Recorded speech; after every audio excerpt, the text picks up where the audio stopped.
we have a presidential election, and one of the guys who's been out there, who has been one of the billionaires who's, been pushing their pet projects, is a guy named Tom Steyer, who's been pushing a project, frankly, that I feel pretty good about. This is a guy who used to be fighting climate change quite a bit.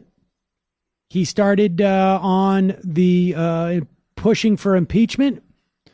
Democrats have been well entrenched in apparently the establishment. The leadership has been deciding not to do that. So this guy decides he's going to run for president, and he's committed to $100 million of his own money. I cannot tell you how just enraging this is. I don't think very highly of billionaires, period. I think that they should not exist, frankly, in our society. I don't care how people spend their money, although in this instance, I got to say, not only is this a waste of $100 million, it's going to have a net negative effect on the chances of Democrats making it, beating Donald Trump. And I'm just completely befuddled by this. Well, I think I understand why he's doing it, and it's a stupid reason. He's upset because he saw the first debate, just one debate, and he saw that they didn't bring up impeachment. And he feels that climate change is getting short shrift. So he figures if he jumps in the race and gets in the debates, he'll be the guy, waving the flag for impeachment and climate change. And with his, but money isn't going to necessarily get him in. I mean, he's got into these debates. He's got to show up in polling, and he's got to, have a number of donors. I think the next one he's got to get 130,000 something individual donors. But that's what I think his plan is, and it's absurd, and it points up what you say. These people have too much money.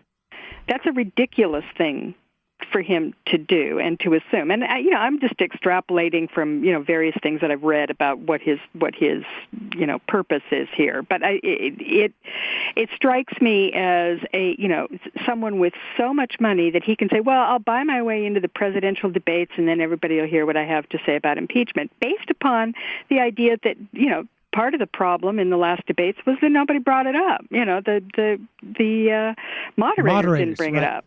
So, it wasn't, I think we know that most of those candidates would have, given a strong, support of impeachment if it came up and talk about it, but it just didn't. So, but I assume it will in future debates, and that, that'll get talked about. But for some reason, he's decided that he's got to throw himself into this thing.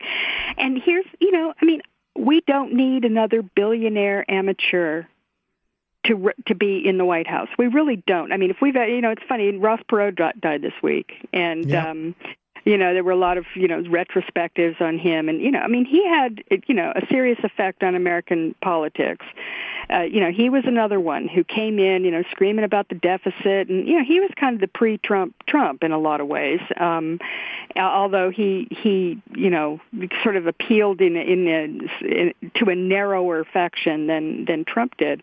But this idea of these heroes with their big bank accounts coming in to save us all, from Steyer to Howard Schultz. I mean, Bloomberg.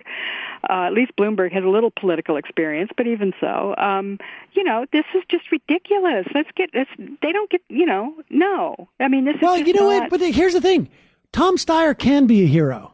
He can take that $100 million and he could turn 2 states. He could ensure, practically ensure, I don't know, an election in Colorado or in Arizona. Like he could win 2 states for the Democrats in the Senate. He could go around and win state legislators around the country. If he wants to be a hero, be a hero. This is really he might as well just take that $100 million and build a gold statue to himself and, I don't know, put it in Las Vegas. I mean, that is the value of what he's adding to this, although he's also going to diminish, I think, the time that we get to look at other candidates who have some political experience. It is so aggravating.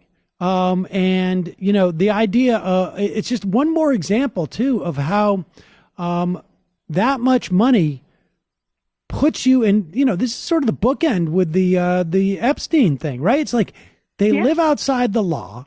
They are policy failures in their very existence, but they live outside the law. They have no idea what seems to be going around them because no one will say no to them. No one will point out anything that doesn't enrich them, their enablers around them. So they corrupt everything around them, whether it's, regardless of what the starting point is. And so there's a lot of opportunity. If he really needs to spend $100 million, you and I could do an entire show on where that money would be better spent. Oh, my God. But we don't have the time for that. In fact, we're out of time. So, Digby, until next week, always a pleasure.